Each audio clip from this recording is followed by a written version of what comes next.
Warning, today's video is a sports analogy. So if you don't like sports analogies, turn this off so you don't hurt my watch time. All right, Stanley Cup Finals just concluded. Epic fashion. Florida Panthers win their first ever Stanley Cup. It was amazing. They were the best team almost all year. They were one of the best teams. And they beat the best player in the world, Connor McDavid. So, in today's video, we're going to talk about trust your reps, trust the process, okay? Trust what you developed over the course of time. So why am I talking about the Stanley Cup Finals? Well, it was interesting to watch the entire series and how it took place. Florida Panthers came out. They took a 3-0 series lead, won the first 3 games, pretty dominant fashion. And then Edmonton made a comeback. They won the next 3 games. And then there was an epic game 7. And the Florida Panthers won 2-1. But it's how that took place and the difference in philosophies that the two teams had. That's going to be today's topic. Now, what I really want to narrow in was the decisions made by the Edmonton Oilers head coach and the playing time and how he allocated that between his players. Now, Mattias Janmark, not a well-known NHL player. He played for the Dallas Stars for several years, been a journeyman, not known to be like a top goal scorer or top player. He's always mid-tier, solid forward, kind of a gritty guy, can score when needed, when he has the opportunity, but he's not going to be a Connor McDavid, right? He's not going to be an Alexander Ovechkin for you. He's a great teammate. Everybody loves to have him on the team, but he's just not the guy, right? Mattias Janmark scored the 1 goal for the Edmonton Oilers in Game 7, okay?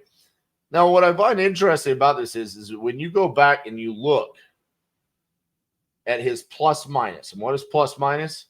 Well, if you're on the ice for a goal for your team, regardless who scores it, you're +1. If the other team scores, you're -1. So whatever your plus-minus is, that was the score when you were on the ice. He was +6 in the Stanley Cup Finals. Okay, so that means the Edmonton Oilers won by 6 goals when he was on the ice. Now, the best player in the world, without any doubt, Connor McDavid, he was +5. Mattias Janmark scored the 1 goal in Game 7. However, in Game 7, Connor McDavid received 25 minutes of ice time in comparison to 12 minutes for Mattias Janmark. Now, for those of you that might not know hockey, you're thinking, well, that sounds silly. I mean, this guy, the team performed better throughout the series when Mattias Janmark was on the ice than Connor McDavid. Now, there's little intricacies to that. It's not a perfect stat, okay? There's always stories to be told with statistics. But Connor McDavid had over 10 minutes of ice time in the third period. When the third period started, the Florida Panthers were already ahead 2-1. So Edmonton knew they needed a goal. So they rode their horse, baby. And it wasn't just McDavid. It was Draisaitl. It was Hyman. It was Ryan Nugent-Hopkins. It was their best players. They put them out there the whole game and just pumping them, wearing them out. It's Game 7 for the Stanley Cup. We got nothing to lose. The problem was they didn't trust their reps. They didn't trust the process. I can guarantee you there was not a period in time when they were thinking about their season. And they're like, when this happens, what we really want to do to get back in the game is to put certain players on the ice for 10 minutes in a period. First of all, if you've ever played sports, it's really hard to perform if you're not regularly playing. Also, if you're playing the entire game in a sport in which you're not supposed to play the entire game, it's also hard to perform.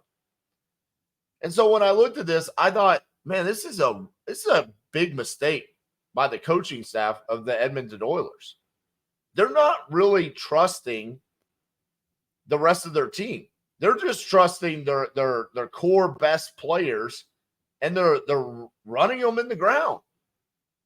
It's all gas, no brakes, baby. We're just gonna run them in the ground, and they lost.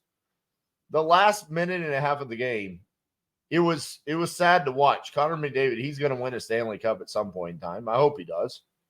He deserves it. So he doesn't have that asterisk next to him as one of the greatest of all times, because he is. He's that talented.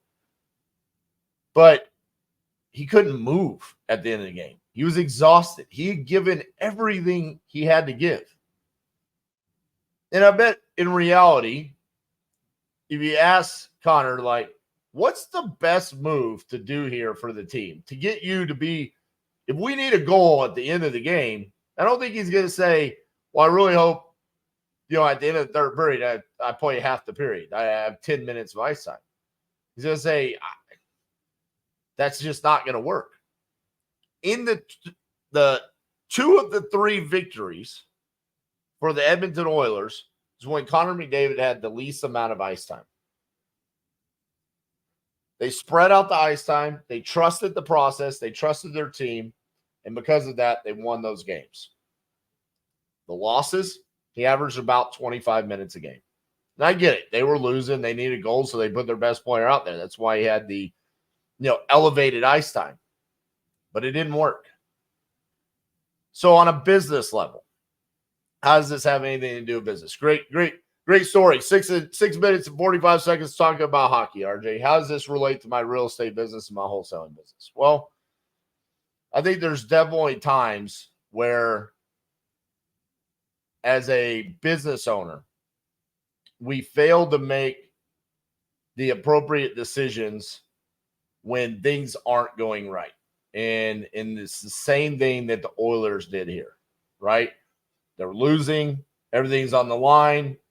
So they just really went all in on this one strategy. It's going to be Connor McDavid and Draisaitl and Nugent-Hopkins and, Hyman.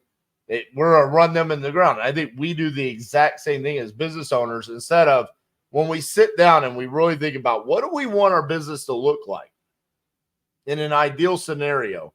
And we sit there and we say, okay, I'm going to have these 3 or 4 different lead generation. I'm going to have these comping softwares. These are all of the softwares that I'm going to use. This is going to be the strategy. And then suddenly, maybe funds are tight. It's been a while since you closed the deal. Things aren't going right in your business. And so you panic.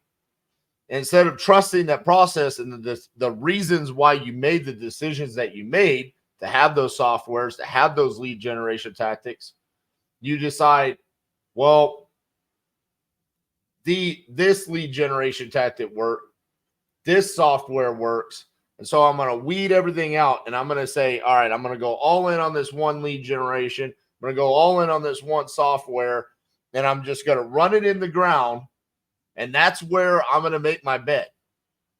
And we make these decisions, and more often than not, what ends up happening is now, because you made that decision in a time of panic, in a time of somewhat negativity and a feeling of frustration, you now start carrying over that feeling towards the decisions that you're making. Because is that really going to solve your problem? Is it, if you were to look from the outside into someone else's wholesaling business and they say, I'm buying leads from LeadZolo, property leads, I've got cold callers from SVA, and I'm doing the FSBO strategy. This is how I'm generating my leads. And I've been doing that for 6 months, but I hit a dry spell, and it might not have anything to do with lead generation or anything like that. Maybe it has to do with something going on in your life. Maybe you've had less time on the phones, maybe less time to talk to sellers. But because things have been tight, you say, hey, I'm gonna tighten it up. And I'm just gonna go LeadZolo. And then back when you started, you had Privy and PropStream for comping, and you had InvestorLift for dispositions. And then you say, all right, cut Privy. I'm just gonna go PropStream for comps. And I'm gonna cut InvestorLift, and I'm just gonna JV with Titanium on dispositions because they already have InvestorLift. So you cut everything out, and then immediately it's like, well, saving money is not necessarily going to earn you more money. What you did is you eliminated opportunity from yourself. And that's what I feel like the Edmonton Oilers did. It's like, dude, you've got guys with fresher legs that are hungry to win a Stanley Cup championship just as much as Connor McDavid and Leon Draisaitl. And you said, you don't even get a chance. You don't even get the opportunity, Matthias Janmark. I don't care that you're +6. I don't care that you scored that one goal. You don't even get to see the ice. And that's the same thing we do. We say, SVA, you don't even give a chance to give me a lead that I can close. Property lead, speed lead, you don't even give a shot. Privy, fuck you. You're out. And then we get frustrated because whatever decision that we made out of emotion, out of fear, out of, budget constraints, whatever it was, then we have to live with that. And then we're even more frustrated because facts are eliminating opportunities from yourself is not going to generate that result that you need.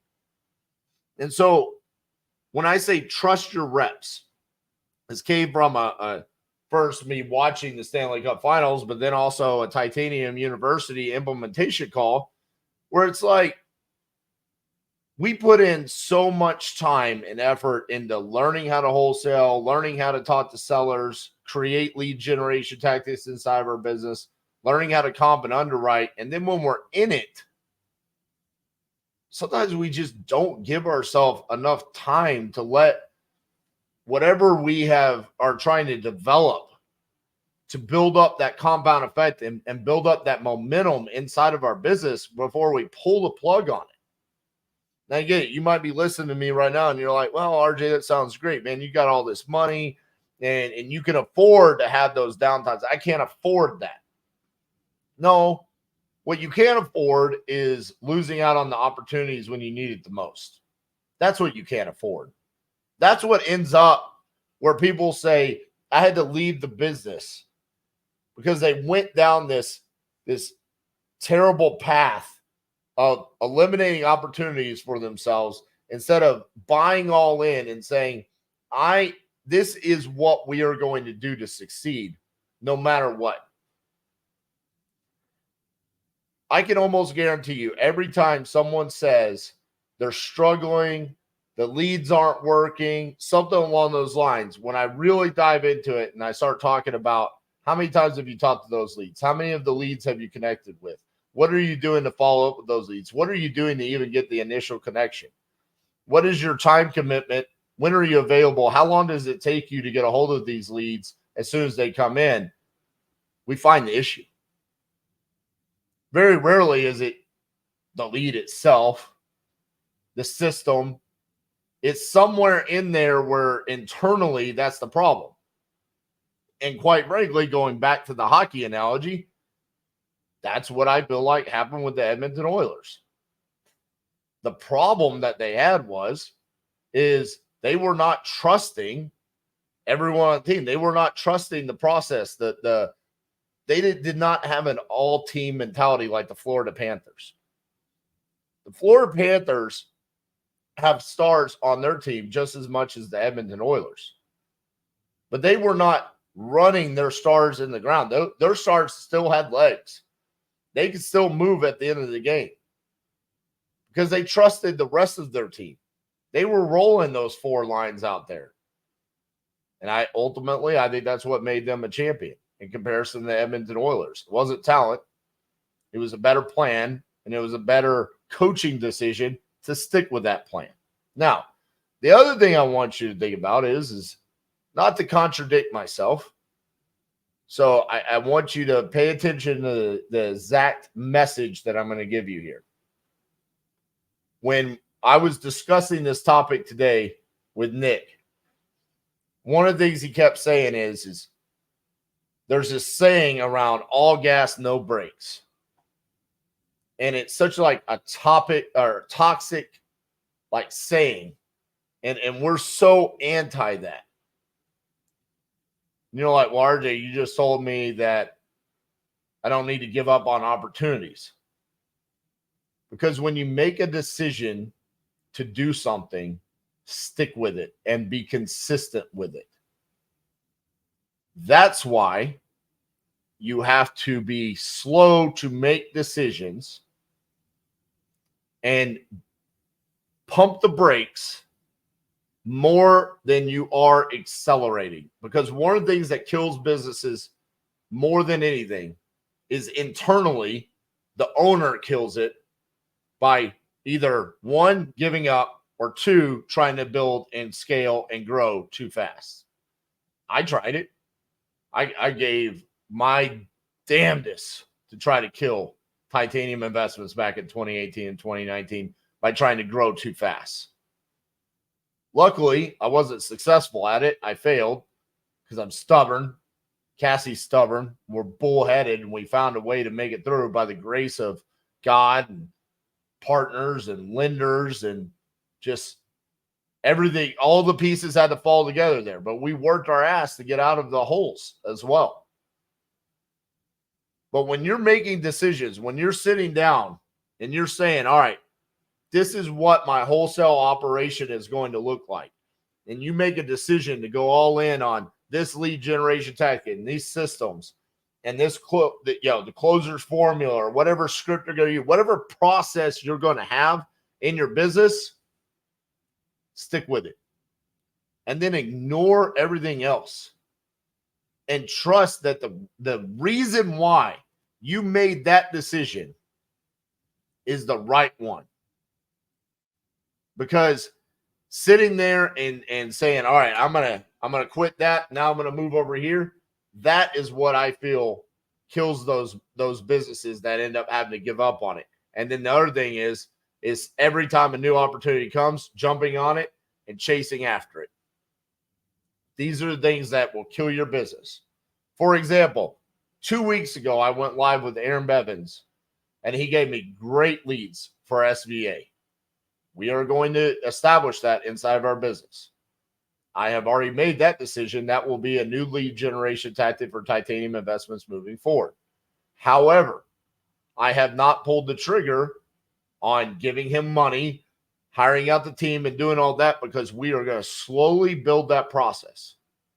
We are going to decide this is how we're going to do it. This is how the team will handle those calls when they come in. And so it's always about going slow to inevitably go faster in the future. Why do I do that? Because in the past, it was the opposite. I would get excited. I would get, oh, those leads were good. The connection rate was through the roof. Let's go, baby. Let's swipe the card, get those leads, have a Zoom meeting. Let's get access to the CRM and all these different things. And then it was like, hold on. We never slowed down to actually figure out the SOPs for this internally. So all of a sudden leads start pumping in. And the fulfillment side sucked. And then what happens? Now, as a business owner, I think SVA sucks. No, I suck as the leader. All gas, no brakes, baby. No, you just put the brake, you emergency brake yourself. Yeah, you got shit pumping in, but you're not closing, you're not performing because you move too fast. So slow yourself down, make a decision, and then trust the decision that you make. And over the course of time, as you start talking to more sellers, comping more deals, getting properties under contract, dispoing those, and getting cash checked, those are the reps that I'm talking about. And as you establish those, stick with that. Trust those reps. And don't give up on that. And at the end of the day, whatever you do, be like the Florida Panthers. Don't be like the Edmonton Oilers. Don't give up on the decisions that you make for your business. There's a reason why you made those decisions.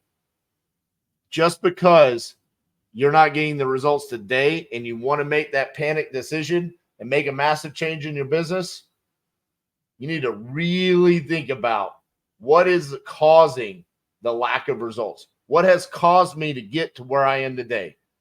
Because I can almost guarantee you it's not the decision to have that lead generation tactic or to have that system or to have that process. that you're choosing to give up on today. Let me know if this video resonates with you today. I hope it does. If it doesn't, and maybe you're like, I don't quite get the analogy, RJ, maybe watch the video again, because I've seen this time and time again. Maybe you're not struggling with it. I hope you don't ever struggle with it. Give me a like today. Shoot me a comment. Let me know if this resonated with you. We'll see you guys tomorrow.